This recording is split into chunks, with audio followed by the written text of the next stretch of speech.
नमस्कार, world news service से मैं आलोक शुक्ला एक बार फिर हाजिर हूँ देश दुनिया की खबरों के साथ।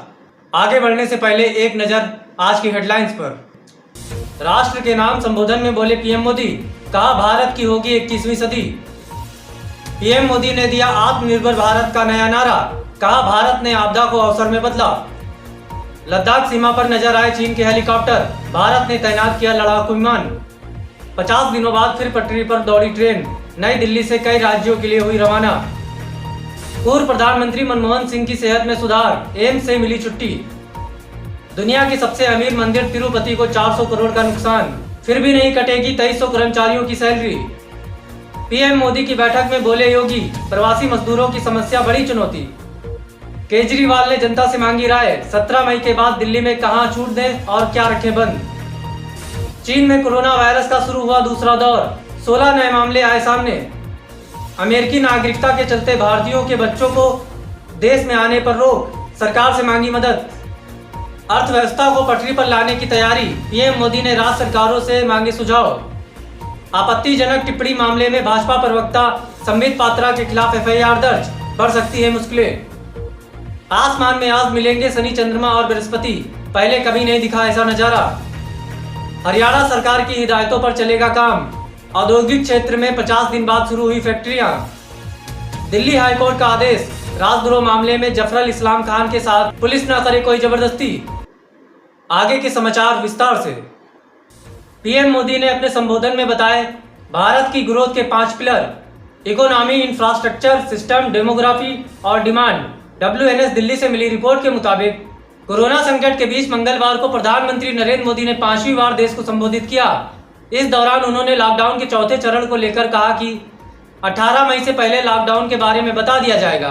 लॉकडाउन का चौथा चरण लॉकडाउन 4 पूरी तरह नए रंग रूप वाला होगा, नए नियमों वाला होगा। आत्मनिर्भर भारत के महत्व को बताते हुए प्रधानमंत्री नरेंद्र मोदी ने मंगलवार को एक विशेष आर्थिक पैकेज की घोषणा की, जो कोरोना संकट से जुड़ी पूर्व की आर्थिक घोषणाओं, रिजर्व बैंक के फैसले सहित करीब 20 लाख करोड़ रुपए का है।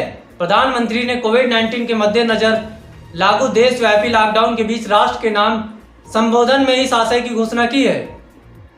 शराब व बियर दुकानदारों को मिल सकती है बड़ी राहत, आबकारी नीति में बदलाव के संकेत। WNS लखनऊ से मिली रिपोर्ट के मुताबिक प्रदेश के शराब व बियर के लाइसेंसों को मौजूदा आबकारी नीति में कुछ राहत मिल सकती है। इन विक्रेताओं को निर्धारित किया गया कोटा उठाने की बाध्यता में कुछ ढील मिलने की उम्मीद है। प्रदेश के आबकारी आयुक्त पी गुरु प्रसाद ने इन फुटकर विक्रेताओं की मौजूदा समस्याओं पर सहानुभूति पूर्वक विचार करने का भरोसा दिया है। सोमवार को शराब विक्रेता वेलफेयर एसोसिएशन के अध्यक्ष SP सिंह और महासचिव कन्हैया लाल मौर्य आबकारी आयुक्त से मिले और उन्हें कारोबार की दिक्कतें बताई। इससे पूर्व लखनऊ के कुछ मॉडल शॉप और अंग्रेजी देसी शराब विक्रेताओं का प्रतिनिधि मंडल ने आबकारी अफसरों के साथ बैठक की। अफसरों ने उन्हें लाइसेंस सरेंडर न करने के लिए समझाया बुझाया। अगले सप्ताह से सुप्रीम कोर्ट में बैठेंगे जज, अपने चैम्बर से बहस करेंगे वकील। WNS दिल्ली से मिली रिपोर्ट के मुताबिक सुप्रीम कोर्ट ने मंगलवार को सुनवाई के दौरान सॉलिसिटर जनरल तुषार मेहता से कहा कि अगले हफ्ते से जज कोर्ट में बैठेंगे और वकील अपने चैम्बर से बहस कर सकते हैं। कोर्ट ने कहा कि ये एक पायलट प्रोजेक्ट है और सामाजिक दूरी बनाए रखने के लिए यह जरूरी है। मिलावट मिलावट आज के जमाने में चारों तरफ मिलावट, यहाँ तक कि खाने की हर एक चीज में मिलावट। सही स्वाद तो हम भूल ही चुके हैं। बात सिर्फ स्वाद की नहीं, स्वास्थ्य और शुद्धता की है। तब तो ऑप्शन सिर्फ एक ही है, प्योर एग्रो, क्योंकि गुणवत्ता ही उत्पादन की पहचान है। 100% सर्टिफाइड ऑर्गेनिक खाद्य पदार्थ एवं मसाले। पहली बार चुनाव लड़ने जा रहे महाराष्ट्र के सीएम के खिलाफ दर्ज हैं कई मामले। नहीं है खुद की कोई car. WNS Varanasi information centre से ब्यूरो चीफ DS मिश्रा से मिली रिपोर्ट के मुताबिक पहली बार चुनाव लड़ रहे महाराष्ट्र के मुख्यमंत्री उद्धव ठाकरे ने घोषित किया है कि उनके और उनके परिवार के पास 143.26 करोड़ रुपए की चल और अचल संपत्ति है। हालांकि वह किसी कार के मालिक नहीं है। ठाकरे पर कर्ज समेत 15.50 करोड़ रुपए की देनदारियां भी हैं।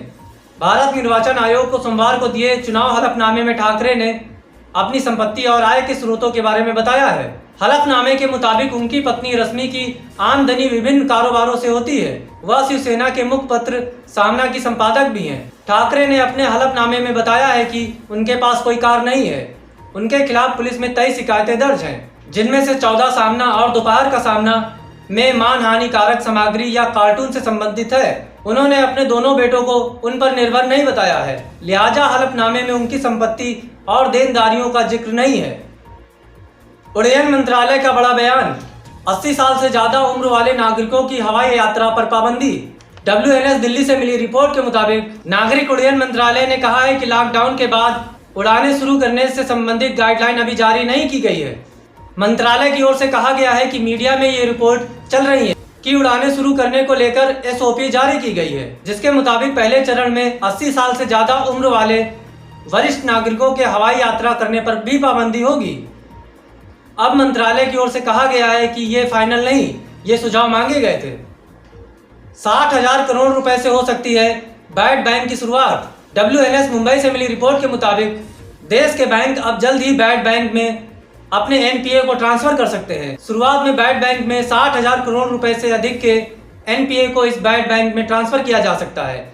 इससे NPA में सुधार लाने और मूल्य बढ़ाने में मदद मिलेगी। ये सभी बैंक आगे चलकर और भी अधिक तनावग्रस्त परिसंपत्तियों को इसमें ट्रांसफर कर सकते हैं। इसके लिए सरकार 10,000 करोड़ रुपए भी दे सकती है।